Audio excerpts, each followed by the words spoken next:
The war had been going on for 300 years before anyone on Earth knew it existed. It was fought between two great powers.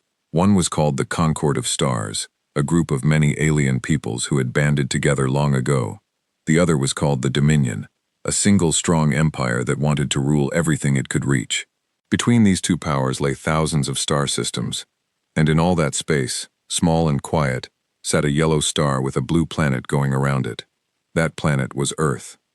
For most of human history, nobody in the galaxy cared about Earth. It was too far from the main trade lines. It had no rare metals worth fighting over. It was, in the words of one Concord scout report, an unremarkable rock with primitive life forms, unworthy of contact. That report was filed and forgotten for 200 years. Then the Dominion needed a new supply route. Their old one had been cut off by a Concord fleet, and their engineers looked at star charts and found that a route through the outer edge of human space would save them 11 years of travel time for their war fleets. 11 years mattered. So the Dominion sent a small fleet to secure the route, not caring at all about the little blue planet nearby. That fleet was destroyed. Not by a Concord ambush, and not by some hidden alien weapon. It was destroyed by a human orbital defense network that nobody in the galaxy knew existed, because nobody in the galaxy had ever bothered to look closely at Earth.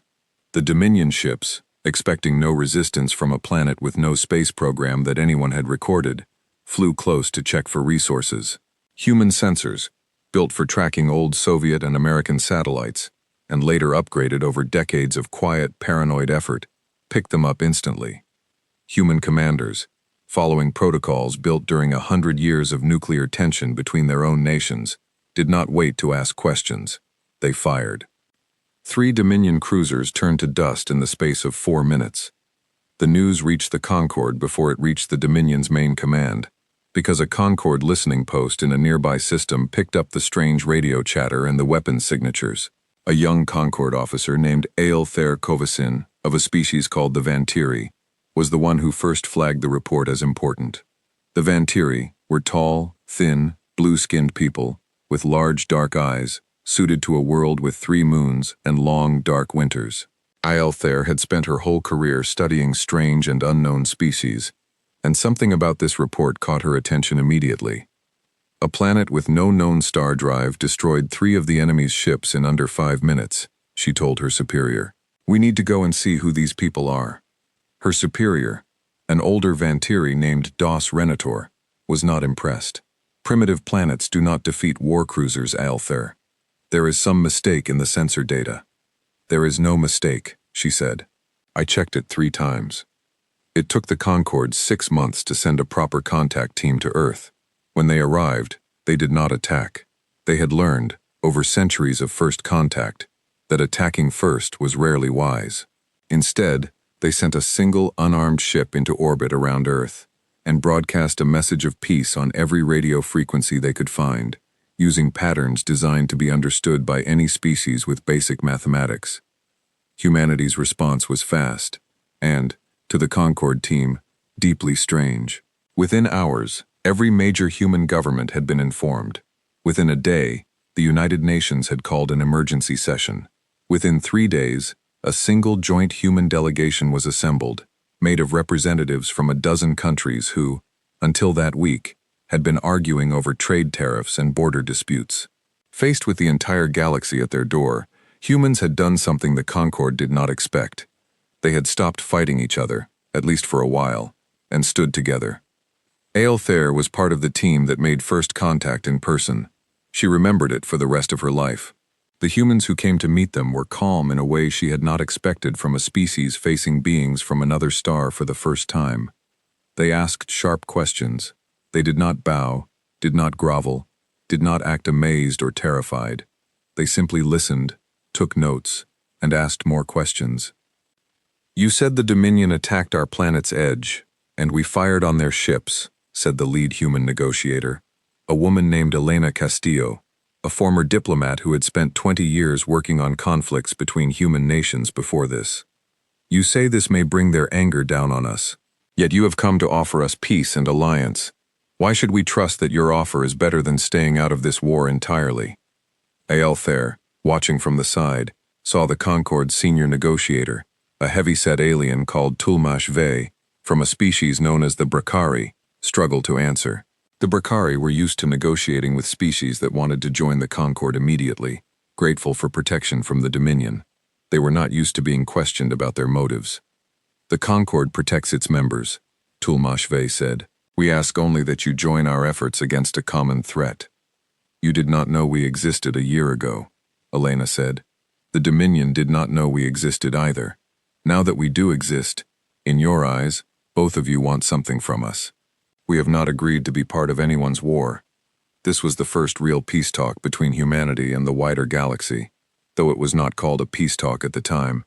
It was called a Contact and Cooperation Summit, but it set the pattern for everything that came after.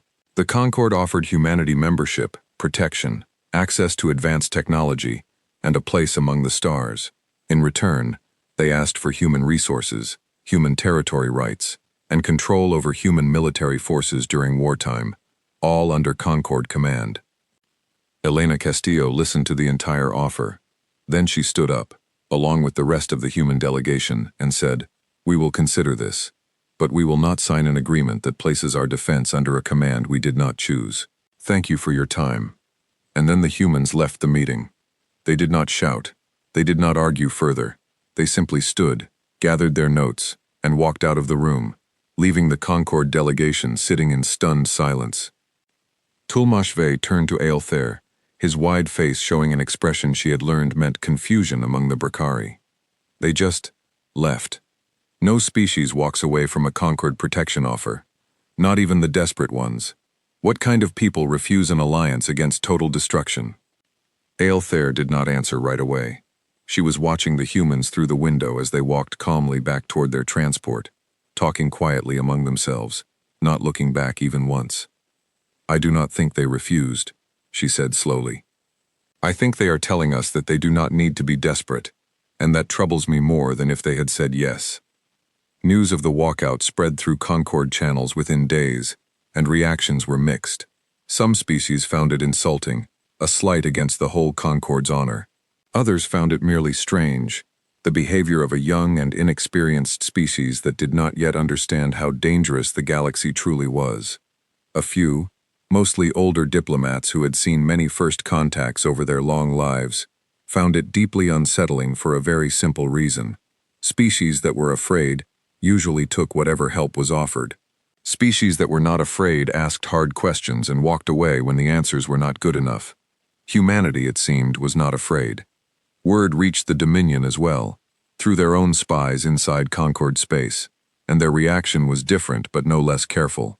The Dominion's ruling council, a group of 11 high lords from the ruling species called the Kesh, discussed the matter at length. The Kesh were a proud and disciplined people, builders of great fleets and stricter believers in strength through order. Their leader, High Lord Vashtir Wren, was not a man given to worry, but even he found the reports concerning. "A planet with no star drive destroyed 3 of our cruisers and then refused a Concord alliance out of pride," said one of his advisors. "This is either a species too foolish to understand its own weakness, or a species that has good reason not to be afraid." "Send a second fleet," Vashtir Wren said. "Larger this time. If they are truly weak, we will know quickly. If they are not, we will know that too, and we can plan accordingly." The second Dominion fleet, 6 ships strong, entered the outer edge of the solar system 4 months later. This time, humanity had prepared. Word of the first battle had spread through every human government, and in the months since, human engineers, scientists, and military leaders from every nation had worked together in secret, pouring decades of hidden research and half-finished projects into a single unified effort.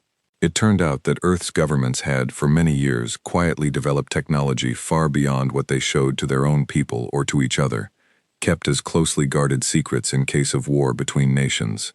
Now, faced with a threat from beyond the stars, those secrets were shared all at once. The result was not a fleet of grand starships. Humanity did not yet have anything like that. What they had instead was a network of automated defense platforms in orbit, powerful railguns built from designs meant for asteroid defense, and, most importantly, decades of experience thinking about how to destroy things that were bigger, stronger, and more advanced than themselves.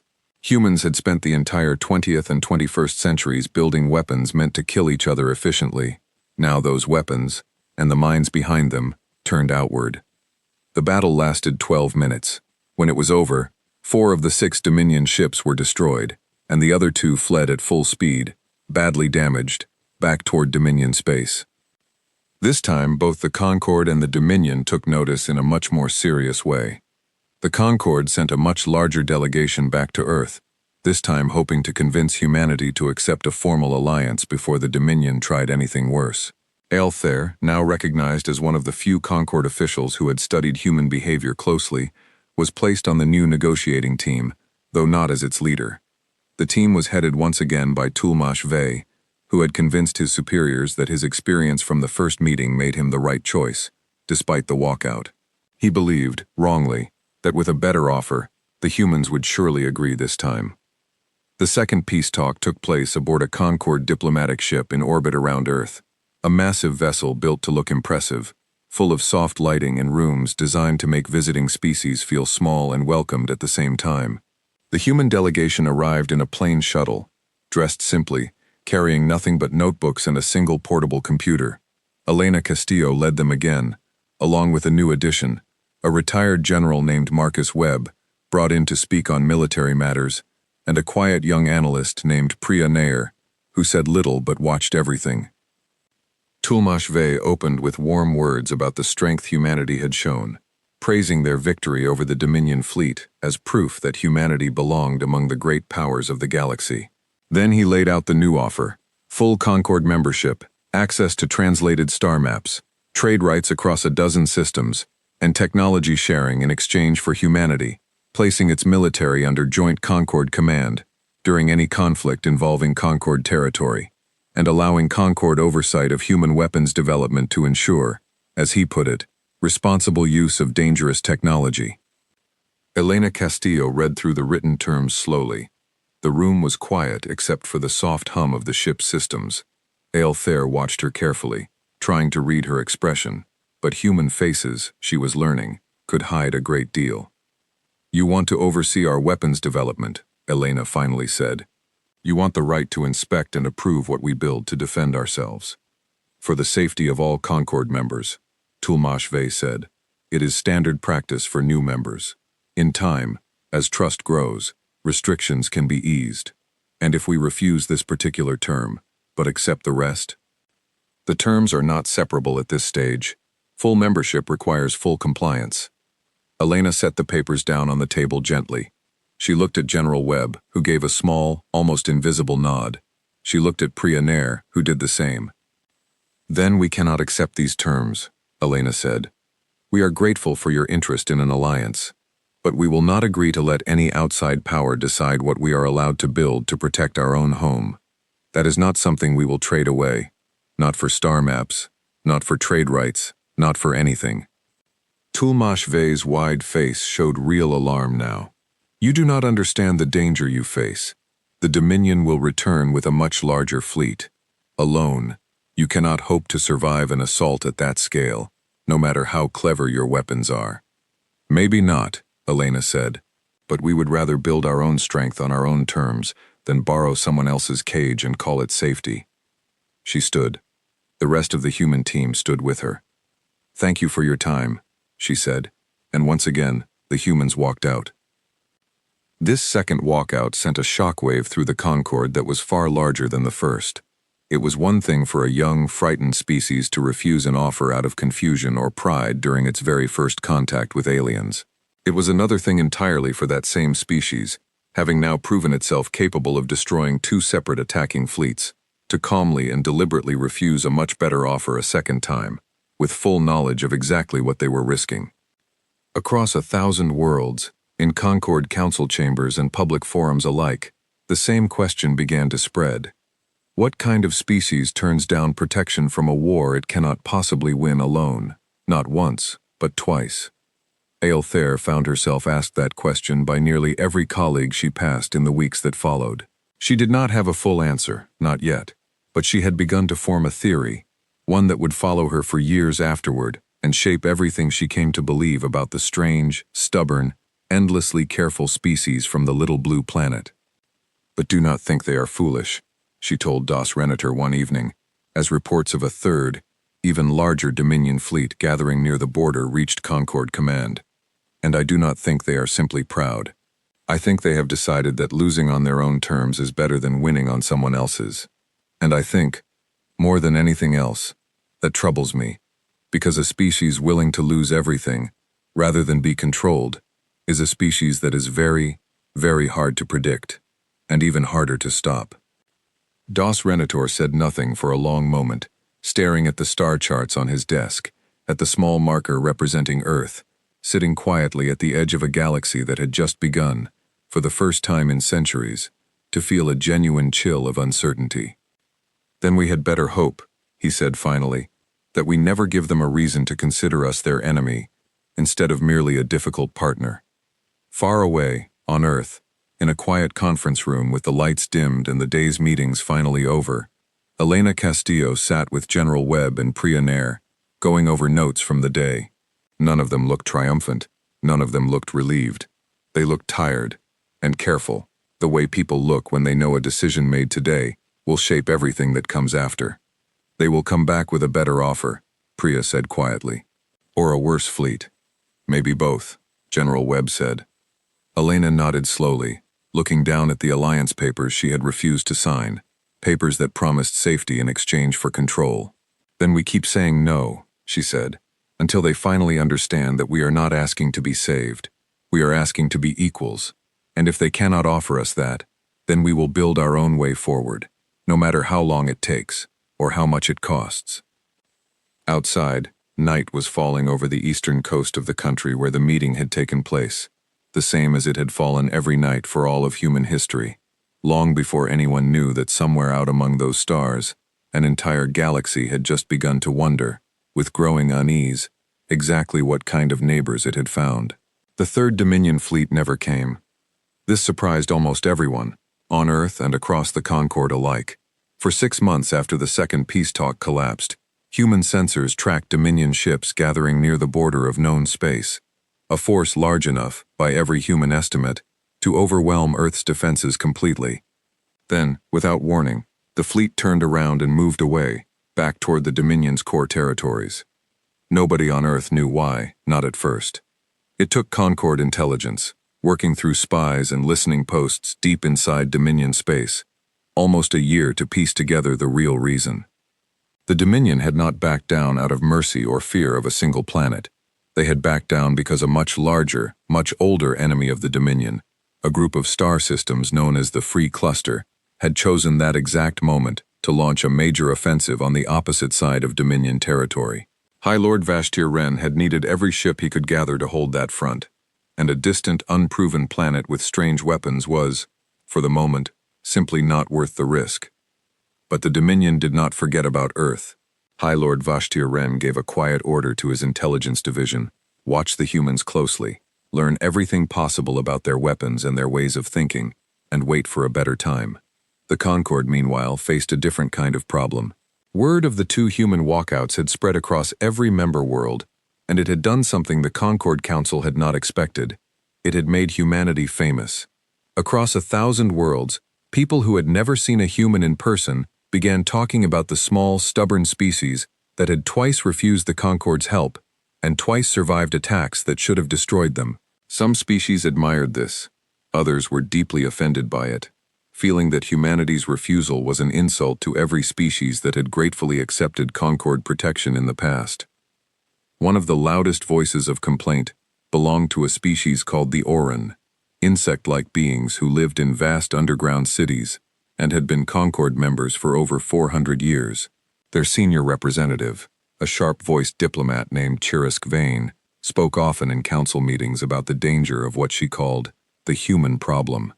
They mock our offer of peace, Chirisk Vane said during one heated council session, her clicking voice translated into a dozen languages at once for the assembled representatives. They take our protection, our attention, our resources spent studying them, and they give nothing back but insults dressed as politeness. If we allow this behavior to continue, other species will begin to wonder why they should accept our terms either. Aelthair, sitting in the observer section of the council chamber, wanted very much to stand and argue. She had spent the past year building what she called a xenopsychology file on humanity, gathering every scrap of information the Concord had managed to collect: recordings of human news broadcasts, translated books, records of old human wars and old human peace agreements between human nations. The picture that had formed in her mind was very different from the picture Chirisk Vane was painting. "They have not taken anything from us," Aelthair said, standing despite not officially being allowed to speak in this session. Several council members turned to look at her, surprised at the interruption. "They have not asked for our resources. They have not asked for our help. We came to them. We offered a deal. They said no, because the deal was not good enough. That is not disrespect. That is simply refusal. And refusal is something every free species has the right to give." Chirisk Vane's antennae twitched with irritation. "A young officer with strong opinions," she said dryly. "Perhaps young officer Aelthair would like to explain then why this stubborn little planet deserves special treatment that no other Concord candidate has ever received." "Because no other Concord candidate," Aelthair said carefully, "has ever destroyed 2 Dominion war fleets while still building its first true star drive. I am not saying humanity deserves special treatment. I am saying humanity has earned the right to negotiate as something more than a grateful new member. If we treat them as equals, I believe we gain a powerful and loyal ally. If we treat them as one more small planet to be absorbed, I believe we may create an enemy we do not want and cannot easily defeat." Her words did not end the argument in the council chamber that day, but they were remembered. Recordings of the exchange spread quietly through Concord channels, discussed by diplomats and military officers alike, and slowly, a small but growing group of officials began to see things her way. Among them was an old and respected Concord admiral named Threl Cassian, a member of a hardy, armored species called the Gurn, known throughout the Concord for blunt honesty and a long, distinguished record in the war against the Dominion. Threl Cassian requested a private meeting with Aelthair not long after the council session, in a quiet room away from the noise of politics. "You study these humans closely," he said, his voice a low rumble. "Tell me plainly, soldier to soldier, in your honest opinion, could they truly stand against a full Dominion invasion fleet, alone, with the weapons they have shown us so far?" Aelthair considered the question carefully before answering. "No," she said finally. "Not against a full invasion fleet. Their technology, while clever, is still generations behind Dominion warships in raw power. If the Dominion sent everything they had, humanity would eventually be overwhelmed, though I believe the cost to the Dominion would be far higher than anyone expects. Then why do they refuse our protection? Pride alone does not explain risking annihilation."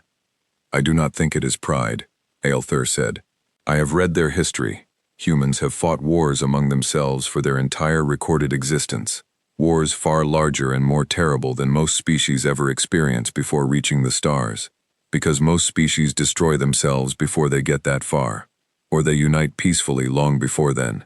Humans did neither. They survived their own worst instincts, again and again, and built peace between their own nations only very recently, and only after paying an enormous price to learn how. I believe that history has taught them one lesson above all others. Any peace built on submission to another power's control eventually breaks down into a new kind of war. They are not refusing protection, they are refusing to repeat a mistake they have made many times before, on a smaller scale, among themselves." Threl Cassian was quiet for a long moment, turning this over in his mind. "A species born from endless war, choosing carefully who it trusts," he said at last. "That is either the most reasonable position I have ever heard, or the most dangerous one, depending entirely on how the rest of the galaxy responds to it." "I believe it is both," Aelthair said, "which is exactly why I believe we must be very careful in how we proceed." The Concord Council, after months of internal argument, finally agreed to send a third delegation to Earth, this time with instructions to listen more than to offer, and to bring proposals that did not demand military control as a condition of friendship. Aelthair, now promoted to senior status within the Xenopsychology Division, was placed in charge of this new delegation, a decision that surprised many, given her youth and her history of speaking out of turn. But Threl Cassian had personally recommended her, and his word carried enough weight to make it happen. Aelthair arrived on Earth for the first time in person, rather than watching from orbit through Tulmash Vey's reports. She found herself deeply moved by what she saw. Human cities were nothing like Concord cities, cramped and busy and full of a strange, restless energy that seemed to come from every direction at once. She saw crowded markets, tall buildings reaching toward the sky, small green parks tucked between roads full of moving vehicles, and everywhere, humans going about their lives with no idea that most of the galaxy was now watching their planet with a mixture of fear and fascination. The third peace talk was arranged not aboard a Concorde ship, at humanity's request, but in a plain government building in a city called Geneva, a place that human history recorded as a center for peace agreements between human nations for over a century. Aelthair found this detail meaningful. Humans, it seemed, wanted to negotiate on ground that reminded them of their own long, difficult path toward peace, rather than in a place designed to impress or intimidate them. Elena Castillo was there again, along with General Webb and Priya Nair, joined this time by a new face, a sharp, quiet economist named David Osei, brought in to discuss the trade and resource aspects of any potential agreement. Aelthair led the Concorde side herself, with only 2 aides beside her, a deliberately smaller and less intimidating group than the ones led by Tulmash Vey. "I want to begin differently this time," Aelthair said, once the formal greetings were finished. "I do not want to offer you a document written by people who have never spoken with a single human being. I want to ask you a question first, and I want an honest answer. What would it take, in your own words, for humanity to feel safe, entering into an alliance with the Concorde?" The room was quiet. Elena exchanged a brief glance with General Webb. "That is the first time anyone from your side has asked us that question instead of telling us the answer," Elena said. "I know," Aelthair said. "I apologize for that. I believe it was a mistake, and I would like to correct it." Elena studied her for a long moment, the way Aelthair had come to recognize as a very human habit, a careful weighing of trust before speaking further. "We do not want protection that comes with a leash," Elena said finally. "We do not want our defense decisions made by a council we did not elect and cannot vote out. We do not want our scientists told what they may or may not build to keep their own people safe. What we want is simple, though I understand it may be hard for you to offer. A partnership between equals, where we share information, share warning of danger, and fight beside you if we choose to, on our own terms, not because a contract forces us to."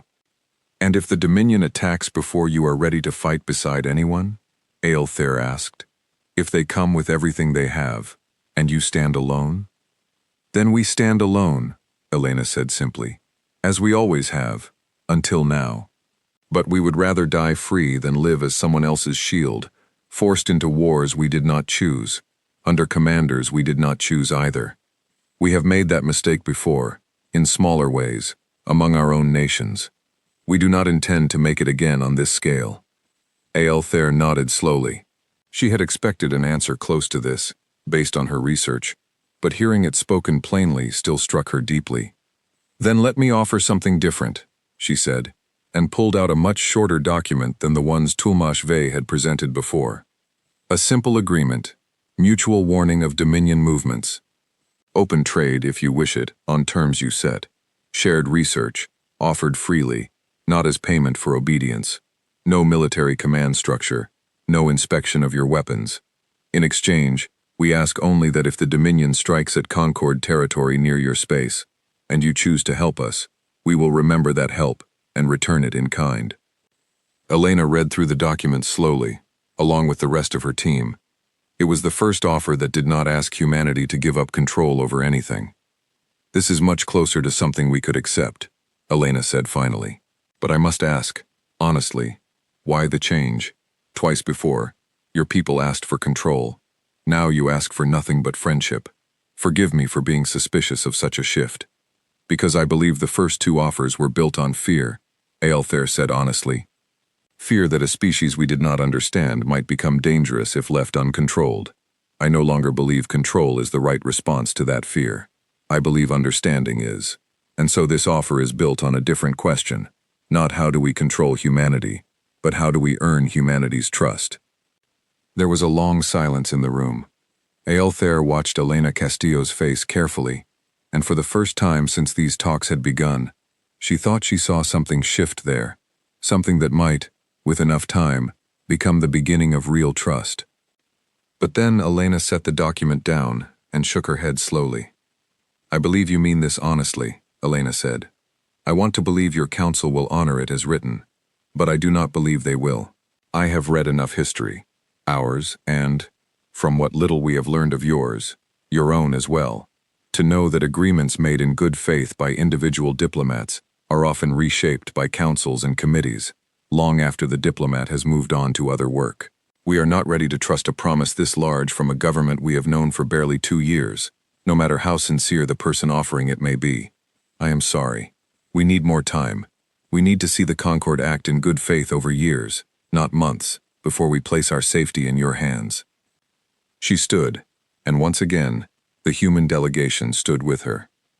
"Thank you for asking us what we wanted, instead of telling us," Elena said. "That matters more than you may realize, but we are not ready to say yes, not yet." And for the third time, the humans walked out. This time, however, something was different. Aelthair did not feel dismissed. She felt, strangely, respected, in a way she had not expected. She watched the human delegation leave the room, unhurried and calm as always, and she found herself, against all her training as a diplomat, smiling faintly. Her aide, a younger Vantiri named Sessa Corv, looked at her with confusion. They refused again. "Why do you not seem troubled?" "Because this time they did not refuse out of anger, or fear, or pride," Aelthair said. "They refused because they are being careful, the way any wise species should be careful when a much larger power offers friendship for the first time. They are testing us, patiently, methodically, exactly the way they test everything. And I believe that if we continue to prove ourselves worthy of that trust, they will eventually say yes. And if we do not have the years it may take to earn that trust?" Sessa Corv asked. "If the Dominion strikes before then?" Aelthair's smile faded slightly. She looked out the window of the Geneva building, toward the setting sun over the distant mountains, thinking of the growing Dominion fleets still gathered near the border, thinking of High Lord Vashtir Wren's patient, watchful silence over the past year. "Then we had better work very hard," she said quietly, "to make sure that day comes as slowly as possible." News of this third walkout spread through the Concord differently than the previous two. This time, it was not seen as an insult or a mystery, but as something closer to a lesson. Diplomats across 100 worlds began studying Aelthair's approach, her decision to ask rather than demand, and slowly, quietly, a shift began in how the wider galaxy thought about the strange, careful, endlessly cautious people of Earth. Not everyone welcomed this shift. Chiriskvane continued to argue in council sessions that humanity was being given far too much patience, far too much special treatment, and that the Concord risked looking weak in the eyes of its other member species by continuing to court a planet that had now refused 3 separate offers of alliance. But others, including Threl Cassian and, slowly, more members of the council than not, began to see the pattern differently. Humanity was not weak. Humanity was not foolish. Humanity was simply, carefully, patiently, deciding exactly how much of itself it was willing to hand over in exchange for safety, and so far, the answer had always been the same: not enough, and not yet. Far across the border, in the heart of Dominion space, High Lord Vashtir Wren received the reports of the third failed peace talk with great interest. He called a private meeting of his closest advisors, away from the wider council, and spoke plainly. "The Concord cannot win this planet's trust," he said. 3 times they have offered friendship, and 3 times they have been refused. This tells me something important. This species does not trust easily, and it does not act from fear. If the Concord cannot buy their loyalty with promises, then perhaps we should stop trying to buy anything at all, and instead prepare to simply take what we need, before the Concord finds a way to succeed where we would rather they fail. His advisors exchanged uneasy glances, remembering the destroyed fleets from 2 years before. "My lord," one of them said carefully, "the last 2 attempts did not go well." "The last 2 attempts were tests," Vashtir Wren said. "Small ones, meant to measure their strength, not break it. The next attempt will not be a test. It will be the beginning of the end for this stubborn little planet, and I intend to make certain this time that it succeeds. Far away, unaware of the storm quietly gathering beyond the edge of their solar system, humanity continued the slow, careful work of building itself stronger, one quiet decision at a time, one refused offer at a time, patiently walking the narrow path between two great powers who both, in their own different ways, had begun to want something from Earth that Earth was not yet ready to give. High Lord Vashtir Wren did not act immediately. Patience was a virtue among the Kesh, drilled into every officer from birth, and a war on two fronts had taught him more caution than his advisors sometimes gave him credit for. Instead of launching a full invasion right away, he sent something smaller and far more dangerous. A single hidden strike force, made of 5 of the Dominion's newest stealth cruisers, ships built with technology so advanced that even most Concord sensors could not detect them until it was far too late. Their mission was not conquest. It was to slip past Earth's defenses entirely, land a small strike team near a major human city, and capture, alive if possible, several of the scientists and military officers responsible for Earth's strange and effective weapons. Vashtir Wren wanted to understand exactly what he was dealing with before committing his full strength to it. The stealth cruisers crossed into the solar system without triggering a single alarm on any of Earth's orbital defense platforms. For the first time since the war had reached humanity, Earth was, for a brief window of time, completely blind to an approaching threat. But humanity had learned other lessons over its long history besides how to build weapons. It had learned, through decades of Cold War tension and secret wars fought in shadows, how to prepare for threats it could not see coming. Deep beneath a mountain range in a country whose name was rarely mentioned in official Concord reports, a facility existed that had originally been built to survive nuclear war between human nations, and had since been repurposed, quietly and without much fanfare, as a last line of defense against exactly this kind of surprise. A small, highly trained unit known only by the designation Task Force Sentinel had trained for 3 years, for a scenario exactly like this one, an enemy landing force slipping past orbital defenses. The Dominion strike team landed under cover of darkness, near a research facility on the outskirts of a large city, moving with the calm confidence of soldiers who believed themselves undetected and unstoppable. They were wrong on both counts. Ground sensors, buried and hidden years earlier as a precaution nobody had truly expected to need, picked up their landing craft the moment it touched down. Task Force Sentinel was scrambled within minutes. The battle that followed lasted less than 20 minutes and was never publicly announced to the rest of humanity, kept secret, even from most of Earth's own governments for security reasons. But every soldier on both sides who took part in it remembered it vividly for years afterward. The Dominion strike team was built around soldiers called the Skarn, an armored, heavily built warrior caste, bred and trained from birth for exactly this kind of combat, equipped with weapons and armor, far beyond anything human technology could match in raw power. On any other battlefield in the galaxy, 5 Dominion cruisers worth of Skarn soldiers against a single small human unit would have been considered an overwhelming, almost unfair advantage. It did not go that way. Task Force Sentinel did not meet the Skarn head-on in open combat, where their superior armor and weapons would have mattered most. Instead, they used the terrain, the darkness, and decades of accumulated human knowledge about ambush tactics, urban warfare, and psychological pressure, built from centuries of guerrilla wars, fought by smaller, weaker forces against larger, stronger ones.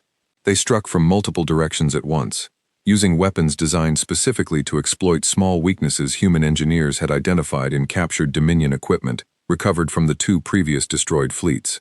Weaknesses the Dominion did not yet know had been discovered. By the time the battle ended, 4 of the 5 Skarn strike teams had been completely destroyed.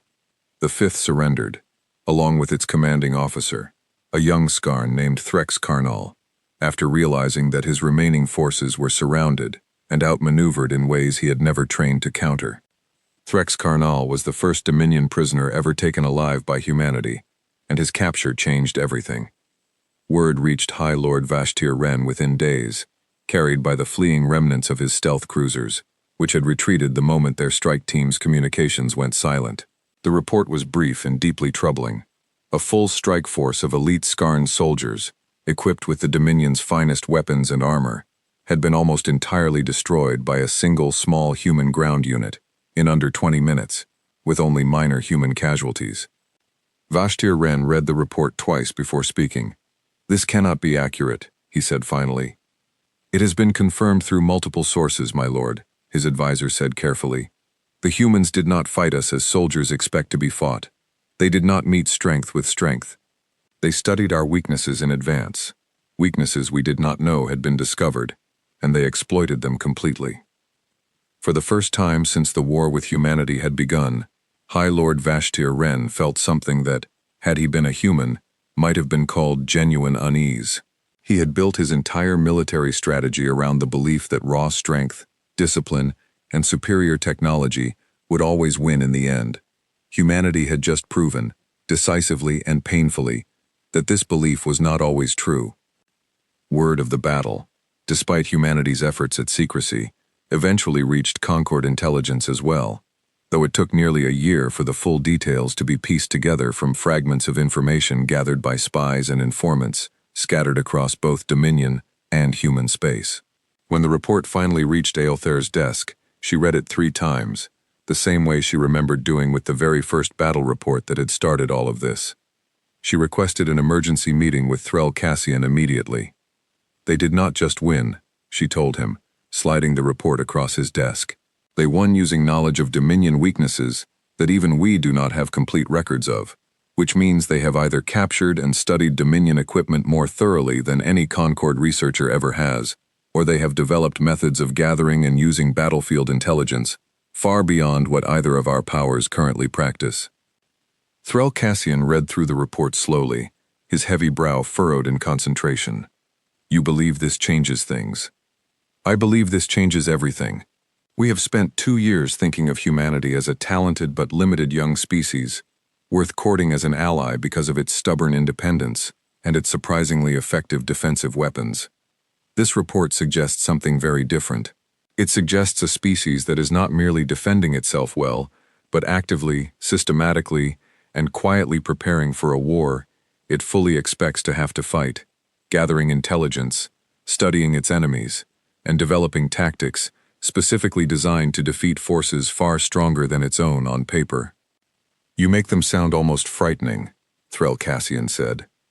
"I believe they should be," Aelthair said honestly. "Not because I believe they intend harm to the Concord. I do not believe that. But because I believe we have consistently underestimated exactly how prepared this species truly is, and I fear that underestimation may eventually lead someone, in the Concord or the Dominion, to make a very serious mistake." This report, once it fully circulated through Concord command channels, marked a turning point in how the wider galaxy understood humanity. It was no longer possible to dismiss Earth as a lucky, well-defended planet that had simply gotten fortunate twice against modest Dominion probing forces. A full elite Dominion strike team, one of the most feared and effective ground forces in the galaxy, had been nearly annihilated by a comparatively tiny human unit using tactics nobody in the wider galaxy had fully anticipated. Panic, a word rarely used seriously in Concord council chambers, began to appear in official reports for the first time. Not panic that humanity intended to attack anyone, but panic born from a much deeper and more unsettling realization. An entire galaxy of species, many of them with thousands of years of history and technology, had failed for 2 years to accurately judge the true strength of a single, isolated planet, right up until that planet had chosen, very deliberately, to reveal exactly how dangerous it truly was. Chirisk Vane, who had spent 2 years arguing that humanity was being given too much patience and respect, found her position suddenly, uncomfortably reversed. In the council session following the release of the full battle report, she stood to speak with none of her earlier confidence. "I confess," she said, her clicking voice unusually subdued, "that I misjudged this species badly. I believed their refusals were born of naive pride, a young civilization not yet humbled by the true scale of the galaxy around it. I no longer believe that. I believe we are dealing with a species that has, from the very beginning, understood exactly how dangerous the galaxy is, and has been preparing accordingly, with a patience and thoroughness that should concern every member of this council." Aelthair, sitting in the observer section once more, found herself agreeing completely, though she took no satisfaction in being right. She had wanted the Concord to see humanity as a partner worth trusting. She had not wanted the Concord to see them as a power worth fearing. Those were, she was beginning to realize, very different things, and the line between them was thinner than she had once believed. The Dominion, for its part, drew a very different lesson from the battle. High Lord Vashtir Wren no longer believed that humanity could be tested, probed, or quietly overpowered through small strikes and stealth attacks.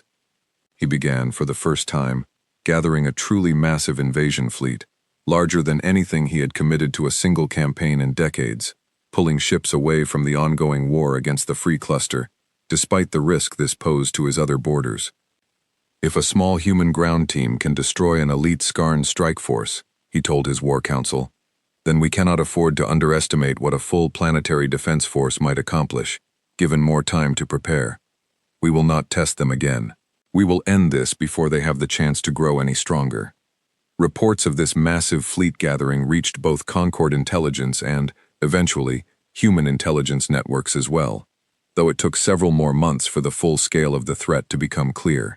When it finally did, it triggered the largest single crisis meeting the Concord Council had ever held, with representatives from every member world in attendance, either in person or through long-range communication links. The question before the Council was simple and deeply uncomfortable. Should the Concord commit its own forces to help defend a planet that had, 3 separate times, refused every offer of formal alliance and military partnership? The debate raged for 3 full days. Some argued that helping a non-member planet defend itself, at great cost to Concord resources and lives, made no strategic sense, and would only encourage other candidate species to believe they could refuse Concord terms indefinitely while still expecting protection. Others argued that allowing the Dominion to conquer or destroy Earth would be a catastrophic strategic loss, handing the Dominion a powerful new source of soldiers, resources, and worse, the terrifying weapons and tactics humanity had already demonstrated, weapons that would then be turned against the Concord itself. Aelthair was finally given the chance to speak formally before the full council, rather than as an unofficial observer. She stood before the assembled representatives of 100 worlds, feeling the weight of the moment settle heavily on her shoulders. I have studied this species for over 2 years, she said. I do not believe they will ever accept an alliance built on control. I believe, just as strongly, that they are not our enemy, and never have been. Every refusal they have given us has been honest, careful, and consistent, never once contradicting itself, never once hiding a hidden agenda. They have asked again and again for one thing only, to be treated as equals, not as a resource to be claimed by whichever power offers the least uncomfortable terms. She paused, looking around the chamber at faces from 100 different worlds, some sympathetic, some skeptical, some openly hostile. I believe if the Dominion destroys Earth while we stand by and do nothing, purely because humanity would not sign away its independence to earn our help, we will have taught every other species watching this council a very dangerous lesson, that the Concord's friendship is conditional, that our protection can be withheld as punishment for the crime of wanting to remain free. I do not believe that is a lesson we can afford to teach, not if we wish to remain a Concord that other species genuinely trust, rather than merely fear losing. Threl Cassian rose to speak next, adding the weight of his long military record to Aelthair's words. I have fought the Dominion for 40 years, he said. I have seen what happens to worlds they conquer. I do not believe in sacrificing a valuable ally, formal or not, to teach a lesson about the price of independence. I believe we should send aid to Earth, not because they have asked for it as members, but because it is the right thing to do, and because, strategically, it is also the wise thing to do. The vote, when it finally came, was close. Closer than any council vote in living memory, but in the end, by a narrow margin, the Concord Council authorized the deployment of a support fleet to Earth's solar system, not as an occupying or controlling force, but as reinforcements, offered freely, with no conditions attached, to help defend against the coming Dominion invasion. Aelthair was given the honor and the burden of personally delivering this offer to the human government, along with news of the massive fleet the Dominion was now assembling. She traveled to Earth once more, This time not for a formal peace talk, but for something far more urgent. She met with Elena Castillo, General Webb, and several new faces added to humanity's growing Council of Representatives over the past 2 years, in the same plain Geneva building where the third peace talk had taken place. The Dominion is gathering a fleet larger than anything they have used against you before, Aelthair told them plainly. Our intelligence suggests they intend a full invasion, not a probing attack, this time. The Concord Council has voted, after great debate, to send support ships to help defend your system, freely offered, with no conditions attached. I do not ask you to sign anything.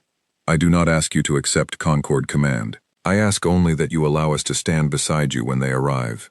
Elena Castillo studied her for a long moment, and Aelthair saw something in the human woman's eyes that had not been there during the previous meetings. A flicker of genuine surprise, and beneath it, something that might, cautiously, have been the beginning of real gratitude. No conditions, Elena repeated slowly. No command structure, no inspection of our weapons. Simply help, offered freely. Simply help, Aelthair confirmed. Freely offered. I understand if you do not fully trust this offer yet. I ask only that you consider it seriously, given the scale of the threat now approaching. Elena was quiet for a long moment, looking at the reports Aelthair had brought, images and sensor readings of the massive Dominion fleet gathering at the border, larger than any force humanity had yet faced. We will discuss it, Elena said finally, and this time I believe our answer may be different. For the first time in 2 years, Aelthair left a meeting with humanity's leaders, not with a polite refusal, but with something that felt, cautiously, like the first real step toward the trust she had worked so hard, for so long, to build. But even as hope began to grow, far across the border, High Lord Vashtir Wren's massive fleet continued its slow, unstoppable gathering, preparing for an assault that would test everything both humanity and the Concord had built, and would decide, once and for all, exactly how strong the stubborn, careful people of Earth truly were. Humanity's answer came 3 weeks later, delivered not through another formal peace talk, but through a short, direct message sent to Aelthair personally, at her request, so that she could carry it back to the Concord Council herself. We accept your offer of aid, the message read, signed by Elena Castillo on behalf of the full Human Council. We do not accept it as members of the Concord, and we ask that this remain understood by all parties. We accept it as friends helping friends in a moment of danger, nothing more and nothing less. We are grateful, and we will remember this. Aelthair delivered the message to the council with quiet satisfaction, though she knew, better than most, that gratitude did not mean surrender, and friendship did not mean alliance. Humanity was still humanity, careful, independent, and unwilling to trade its freedom for safety, even in the face of the largest threat it had ever known. But for the first time they had said yes to something, and Aelthair allowed herself to hope that this might be the beginning of a much longer, much deeper partnership, built slowly, the way humans seem to prefer building everything important. The Concord support fleet arrived in Earth's solar system 6 weeks later, a force of 40 ships under the command of Threl Cassian himself, who had personally requested the assignment. He arrived expecting to find a planet in a state of desperate preparation, perhaps even panic, given the scale of the threat now bearing down on them. What he found instead surprised him deeply.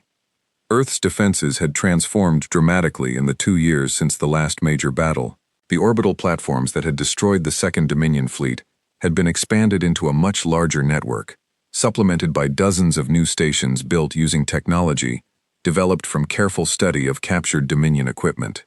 Human shipyards working around the clock in orbit and on the ground had begun producing the first true human warships, smaller and less individually powerful than Dominion cruisers, but numerous, fast, and equipped with weapons specifically designed to exploit every weakness humanity had painstakingly discovered over 2 years of study. More surprising still was the coordination. Every human nation, still technically independent, still governed separately, had nonetheless integrated its military forces into a single unified defense command for the duration of the crisis, a level of cooperation that would have seemed impossible to any of them just a few years earlier. Threl Cassian, who had spent his entire long life among the many species of the Concord, found himself deeply impressed by how quickly and completely humanity had set aside its old divisions in the face of a shared threat. "You have built more in 2 years than some Concord worlds manage in a century," he told General Webb during a tour of the primary orbital shipyard. "We had good reason to hurry," General Webb replied simply, "and a very clear idea of what we needed to build. Knowing your enemy's weaknesses helps a great deal." The Dominion invasion fleet arrived 4 months after the Concord support ships, larger and more terrifying than anything either humanity or the Concord had prepared for, even with all their planning. Over 300 warships, led personally by High Lord Vashtir Wren aboard his flagship, a massive vessel called the Iron Verdict, emerged from the darkness beyond the outer planets, moving with grim, disciplined purpose toward Earth. The battle that followed became known, in the years afterward, across both human and Concord history, as the Battle of the Outer Ring, and it would be studied by military strategists on 1,000 worlds for generations to come. The Dominion fleet expected an easy victory. Vashtir Wren had brought overwhelming numbers, more than enough, by any traditional measure, to crush both the human defense network and the modest Concord support fleet combined. He had learned caution from the earlier defeats, and had equipped his fleet with countermeasures specifically designed to counter the tactics humanity had used against his stealth cruisers and ground forces. What he had not fully accounted for was the sheer scale of preparation humanity had undertaken in the years since those earlier battles, nor the deep, hard-won cooperation now binding humanity and the Concord support fleet together. The battle began with the Dominion fleet attempting to punch through Earth's outer orbital defenses in a single massive, concentrated assault, trusting in their superior numbers and firepower to overwhelm any resistance quickly. Instead, they found themselves caught in a carefully prepared trap, years in the making. Human sensor networks, spread across the entire solar system rather than concentrated near Earth alone, detected the Dominion fleet's approach long before it reached striking range, giving both human and Concord forces time to position themselves exactly as planned.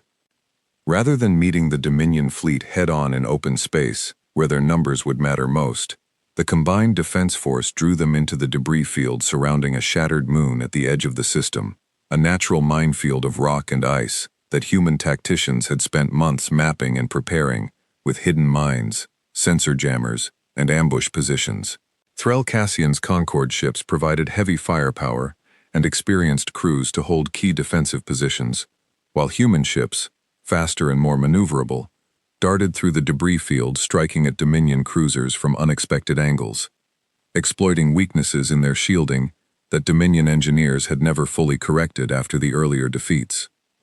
High Lord Vashtir Wren, watching the battle unfold from the bridge of the Iron Verdict, felt his confidence crack for the first time since the invasion had begun.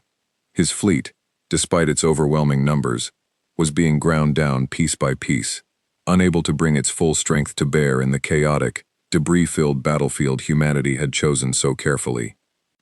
"Pull back from the debris field," he ordered finally, after nearly 6 hours of brutal fighting had cost him over 80 ships. "Regroup in open space. We will overwhelm them with sheer numbers, where their maneuvering advantage means nothing." It was, in the end, exactly the mistake human strategists had hoped he would make. As the Dominion fleet began pulling back into open space to regroup, human forces revealed their final surprise: a hidden reserve fleet, built in secret over the past year at a shipyard on the far side of the sun, shielded from Dominion sensors, consisting of 40 of humanity's newest warships, each one equipped with a devastating new weapon, developed specifically from lessons learned fighting the captured Skarn strike team years earlier. The reserve fleet struck the regrouping Dominion forces from an entirely unexpected direction, catching them exposed and disorganized as they attempted to reform their battle lines. Combined with a coordinated final push from the exhausted but still fighting Concord, and human forces still engaged in the debris field, the Dominion fleet's cohesion finally broke entirely. High Lord Vashtir Wren, watching his once overwhelming force collapse into chaotic, scattered retreat, made the hardest decision of his long military career. "Sound the general retreat," he said quietly. "All ships, fall back to the border. We cannot win this engagement." By the time the last Dominion ships fled the system, Over 150 of their 300 warships had been destroyed or crippled beyond repair. The single most devastating defeat the Dominion had suffered in over a century of warfare against any power, Concord or otherwise. Human and Concord losses, while significant, particularly on the human side where nearly a third of the newly built defense fleet had been lost, were nowhere near as catastrophic. News of the battle spread through both the Concord and the Dominion with tremendous speed, and its impact was, in every sense of the word, seismic. Within the Dominion, High Lord Vashtir Wren's authority was shaken to its core. A defeat of this scale, against a single system that had, only a few years earlier, been considered a minor, primitive world unworthy of serious attention, sent shockwaves through the highest levels of Dominion leadership. Rival lords, long resentful of Vashtir Wren's dominance over the War Council, seized the opportunity to challenge his position, and for the first time in years, the Dominion's internal politics became consumed by infighting rather than external conquest. Within the Concord, the reaction was, if anything, even more dramatic. News of the battle, and of humanity's central role in achieving what many considered an impossible victory, spread to every member world within days. Suddenly, the strange, stubborn planet that had refused 3 separate Concord Alliance offers was being discussed not as a curiosity or a cautionary tale, but as one of the most capable military powers in known space, a status earned entirely on its own terms, without ever surrendering the independence it had guarded so carefully. Chirisk Vane, once one of humanity's harshest critics, found herself, somewhat awkwardly, leading calls within the Council for a formal alliance to be pursued once again, this time on terms far more generous than any offered before. We were fortunate, she told the assembled Council, that this battle was fought beside humanity rather than, through our own foolishness, against them. I believe it is past time we acknowledge that this species does not need the Concord's protection nearly as much as some of us once believed. If anything, I believe the Concord may need theirs. The Council authorized a 4th formal peace talk, this time with instructions unlike any given before. No demands for military control, no conditions on independent technology development, and full authority granted to the negotiating team to offer whatever terms were necessary to finally secure a lasting partnership with Earth. Aelthair, now widely recognized across the Concord as the foremost expert on human diplomacy and psychology, was given full authority to lead this 4th delegation herself, with Threl Cassian, now something of a hero across both human and Concord territory, following the Battle of the Outer Ring, joining her as co-representative. But even as preparations for the 4th peace talk began, both Aelthair and Threl Cassian understood something the wider Concord Council, still celebrating the victory, had not yet fully grasped. Humanity's leaders would not be swayed by gratitude, or by admiration, or even by the relief of having survived the largest battle in their short history among the stars. They would be swayed only by the same thing that had guided every decision they had made since first contact, years before: careful, patient consideration of whether any offer truly respected the independence they had fought, bled, and sacrificed so much to protect. Elena Castillo, when informed of the upcoming 4th peace talk, gathered her council together in the same Geneva building where 3 previous talks had ended in polite, careful refusal. She looked around the room at faces marked by years of strain, of secret preparation, of watching their people fight and die alongside strangers from beyond the stars, in defense of a home that, until recently, most of them had believed was entirely alone in a vast and indifferent universe. They will likely offer us everything we asked for, and more, she said quietly. The question now is not whether they finally understand what we want. I believe, after everything, they finally do. The question is whether we are ready to trust that understanding will last, once the memory of this battle fades, and Concord politics return to whatever they were, before a shared enemy briefly united us all. General Webb, older now, his hair grayer than it had been at the very first contact meeting years before, spoke slowly and carefully. "We have paid a heavy price to reach this point," he said. "I do not believe we should throw away the chance for a real alliance out of caution alone. But I do believe, as we always have, that any agreement must be built to survive changes in leadership, changes in politics, changes in circumstance. Whatever they offer us this time, We must make certain it cannot quietly be taken away the moment it becomes inconvenient for someone else. Priya Nair, now one of the most senior members of the Human Diplomatic Council, added her own thoughts, quiet as always, but carrying great weight among her colleagues. I believe we have finally earned the position we wanted from the very beginning, she said. Not a grateful new member accepting whatever terms are offered, but an equal partner, strong enough to walk away from any deal that does not respect what we have built. I believe, for the first time, we can negotiate not from a position of hoping to be treated fairly, but from a position of knowing we deserve to be. Elena nodded slowly, looking around at the faces of the people who had guided humanity through 5 years of first contact, secret preparation, devastating battle, and careful, patient refusal after careful, patient refusal. Then let us prepare for the 4th peace talk, she said, the same way we have prepared for everything since this all began. Carefully, honestly, and ready, if it comes to it, to walk away one final time, if what they offer still does not meet the only standard that has ever truly mattered to us, not safety alone, but freedom, alongside it, in equal measure. Far above Earth, the wreckage of the Battle of the Outer Ring still drifted slowly through the debris field where it had been fought, a silent monument to the price both humanity and the Concord had paid to reach this moment, and across a galaxy that had, for 5 long years, watched a single stubborn planet refuse offer after offer, walk out of talk after talk, and somehow, against every expectation, grow stronger with each passing year, rather than weaker. A new and uneasy question had begun to take root in the minds of leaders on 1,000 worlds.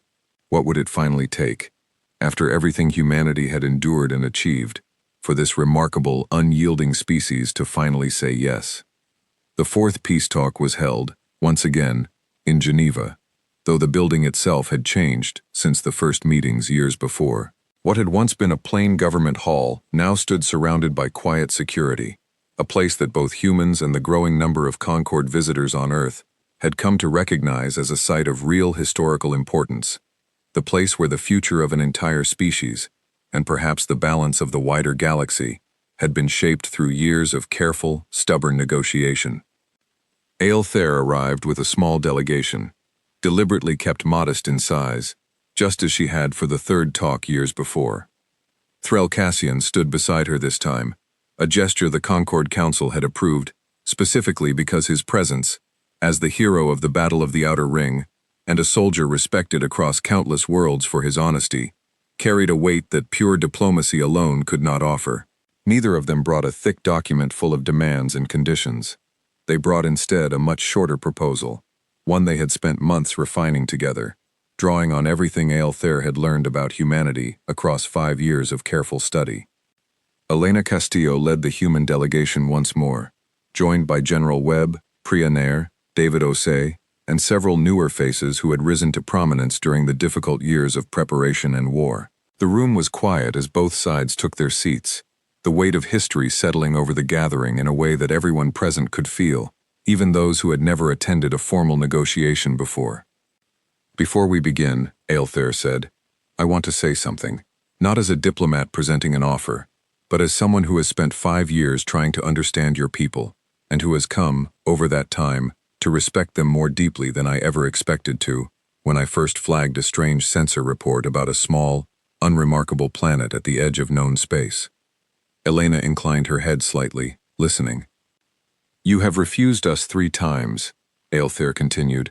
Each time, you refused, not out of fear, and not out of pride, but because the offer before you did not respect the one thing your people have clearly valued above all else, since long before we ever arrived, your right to decide your own future, on your own terms, without being forced to trade that right away in exchange for safety. I understand now that this was never a request for favors, or for special treatment. It was simply a request to be treated the way any free and capable people deserves to be treated. I believe, after everything we have witnessed together, that we are finally prepared to offer you exactly that.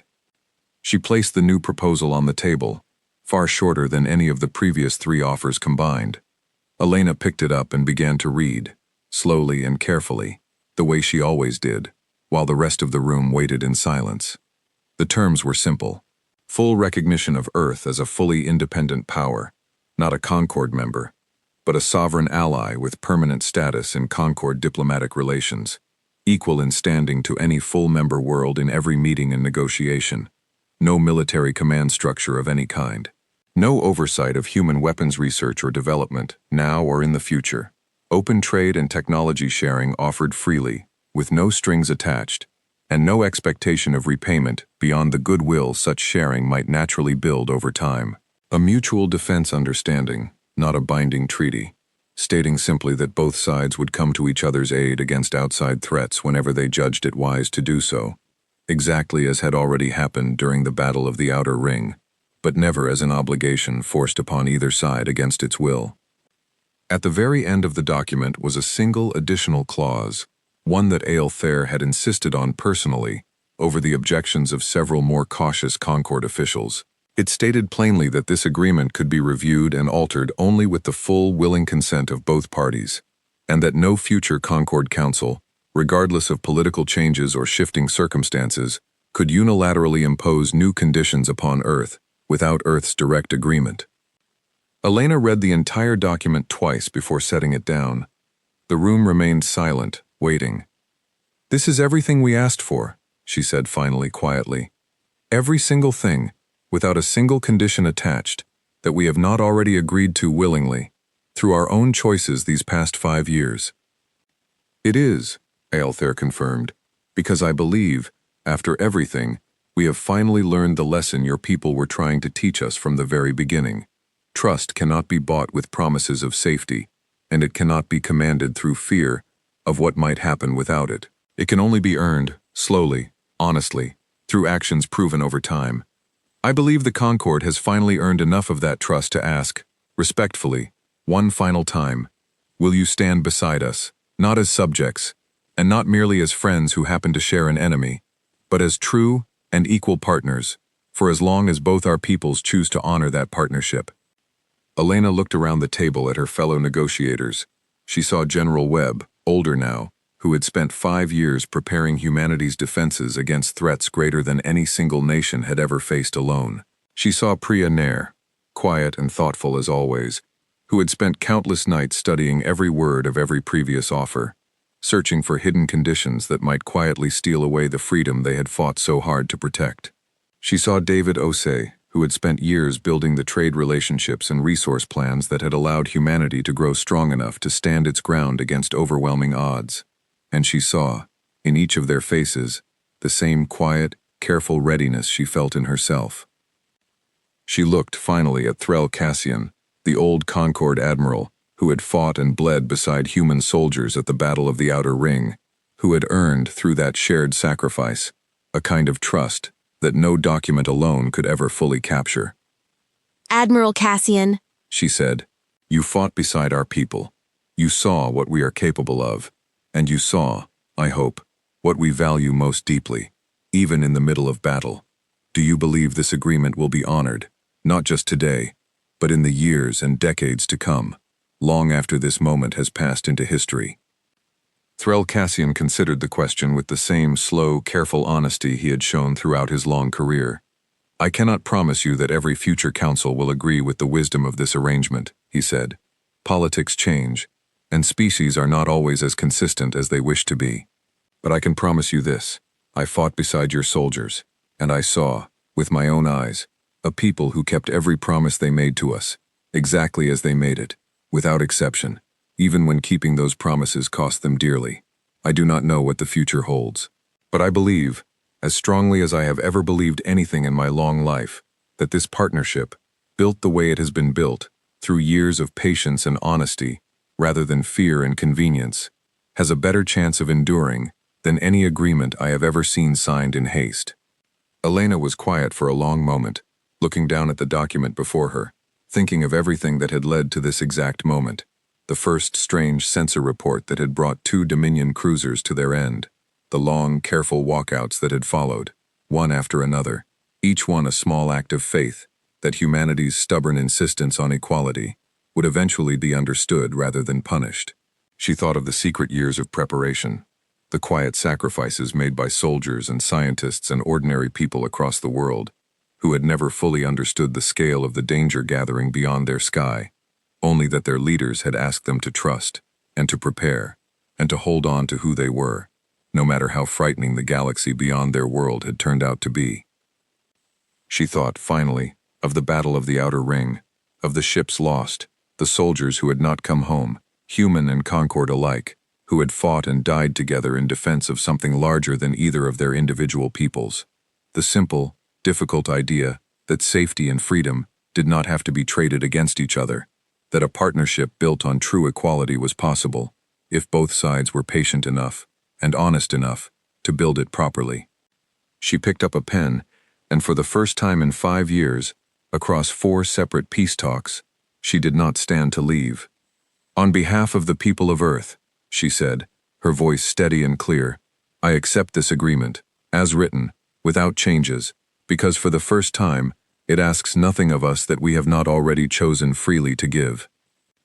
She signed the document, and one by one the rest of the human delegation did the same, each signature a quiet, final answer to a question that had first been asked 5 long years before, in a very different room, under very different circumstances, when a young diplomat named Thayer had first begun trying to understand a species the galaxy had almost completely overlooked. When the signing was finished, Thayer felt something she had not expected to feel after so many years of careful, patient work. A deep and quiet relief, mixed with something close to genuine joy. She looked across the table at Elena Castillo, the woman who had led humanity's delegation through every single one of those difficult years, through every careful refusal and every patient wait. And she found herself, for the first time since they had met, smiling openly. "Thank you," Thayer said simply, "for teaching an old and proud alliance something it very badly needed to learn." Elena returned the smile, tired but genuine. "Thank you," she said, "for finally listening." News of the signed agreement spread across both human and Concord space within hours, and its impact rippled outward across the galaxy for years to come. For the first time in Concord history, a species had been granted full sovereign ally status without ever surrendering an ounce of its independence. A new kind of partnership that many other candidate species, watching from the edges of Concord territory, began to study closely, wondering whether they too might someday negotiate for something better than simple membership under Concord command. Within the Dominion, the defeat at the Outer Ring, combined with the news of humanity's new formal partnership with the Concord, marked the beginning of a long, slow decline in High Lord Vashtir Wren's power. Rival lords, sensing weakness, moved against him in the years that followed, and though the war between the Concord and the Dominion continued for many more years after that, it never again involved a serious attempt to conquer or destroy the strange, stubborn planet that had once been dismissed as an unremarkable rock, unworthy of contact. On Earth, life slowly began to change in ways both large and small. Human scientists, no longer forced to hide their most important work in secret, began openly sharing research with Concord counterparts, and in turn learned things about the wider galaxy that reshaped human understanding of the universe in ways few had thought possible only a decade before. Trade brought new wealth and new challenges. Cultural exchange brought new friendships and occasional new misunderstandings between two very different kinds of people, slowly learning to understand each other. Thayer remained on Earth for many years afterward, eventually becoming the Concord's official ambassador to humanity, a position she held with quiet pride until the end of her long life. She often told the story of the very first censor report she had flagged, all those years before, to young Concord diplomats, just beginning their own careers, always ending the story the same way. "Every great partnership begins with someone willing to ask a difficult question honestly," she would tell them, "and someone else willing to answer it honestly in return, even when the honest answer is no. We very nearly lost this partnership entirely, simply because we were not, at first, willing to listen closely enough to hear what was truly being asked of us. Remember that, whenever you meet a species that refuses your first offer, it does not always mean they do not want to be your friend. Sometimes, it simply means they are waiting for you to finally offer them the respect they deserved from the very beginning." And on Earth, in the years that followed, humanity continued to grow, stronger and more connected to the wider galaxy with each passing decade, but never once forgetting the long, difficult road that had brought them there. 3 careful, patient refusals, 1 devastating battle fought and won beside a people they had only recently learned to trust, and finally, a single quiet moment in a plain building in Geneva, when an old alliance had finally learned to listen, and a proud, stubborn, endlessly careful species had finally, after everything, said yes.